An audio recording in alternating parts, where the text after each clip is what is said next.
تو کیا کوئی بالکل ایسی صورت نہیں ہے؟ کچھ ہمارے میں نے دیکھا میڈیا کے لوگ بھی پہنچ گئے کہ کوئی تو راستہ ہوگا جہاں سے یہ جو کم سے کم پانی، کم سے کم جو غذا، بلکہ اوپر سے گرائی بھی جا سکتی تھی کچھ. اس لیے آپ عملی طور پر بھی جو کچھ یعنی یہ لوگ بھی دیکھ رہے ہیں، اپیل تو خیر میں نہیں کہوں گا، لیکن کوئی راستہ بتا سکتے ہیں؟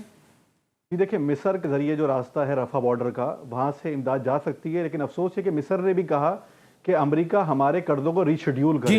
جی ہر آدمی اس وقت غزہ کی بجائے اپنے مفاد کا سوچ رہا ہے.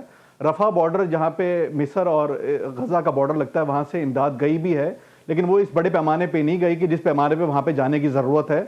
لیکن میری بہرحال جو مجھے دکھائی دیتا ہے، جو نظر آتا ہے، وہ یہ کہ ایک بڑی بیداری ہے دنیا بھر کے اندر، اور وہ بیداری انشاءاللہ اسرائیل کے اختتام پہ جو ہے ختم ہوتی دکھائی دیتی ہے.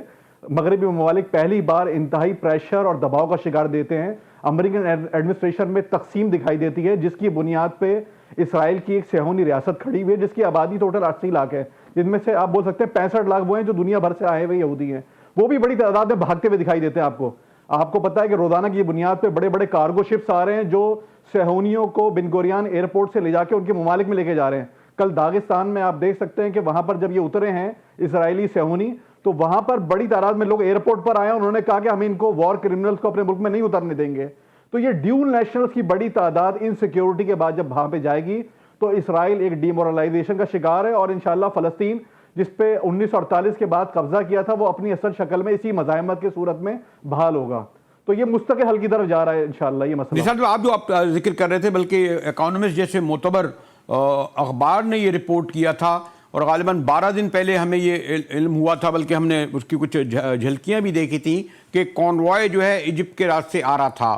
اور وہی جو آپ ذکر جس کا کر رہے تھے، یہی بات انہوں نے کہی کہ انہوں نے جس طرح ماضی میں بہت سارا ریلیف لیا تھا، تو یہ چاہ رہے تھے کہ عرب ممالک اور دیگر ممالک، کیونکہ ان کی معاشی حالت غالباً شاید پاکستان سے بھی زیادہ خراب ہے، لیکن اگر آپ نے یہ کہا ہے کہ مصر کے راستے اور میں خیال خاصی تعداد میں ارد گرد کے لوگ جو ہمارے ہیں وہ راستے پہنچا سکتے ہیں، تو اگر جس کا، لیکن ایک آپ کے خیال میں مصر کے علاوہ بھی کچھ لبنان کا علاقہ ایسا نہیں تھا کہ جہاں سے پہنچتی مدد انہیں؟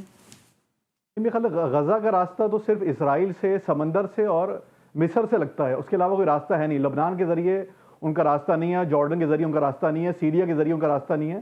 غزہ کا راستہ صرف جو ہے وہ مصر کے ساتھ ہے اور اسرائیل کے ساتھ ہے. اسرائیل آپ کو پتہ ہے وہ تو بمبارڈمنٹ کر رہا ہے، وہ کیسے وہاں پہ امداد آنے دے گا؟ تو اس وقت جو ہے وہ عالمی جو ادارے ہیں، حقوق انسانی کے ادارے ہیں، ان کو آگے بڑھنا چاہیے، اور وہ رفح کراسنگ کو وہاں سے کھلوا کر وہاں سے جو 20,000 زخمی ہیں ان کو وہاں سے نکلوائیں، کیونکہ وہاں پہ بیسک میڈیکل فیسلٹی موجود نہیں ہے.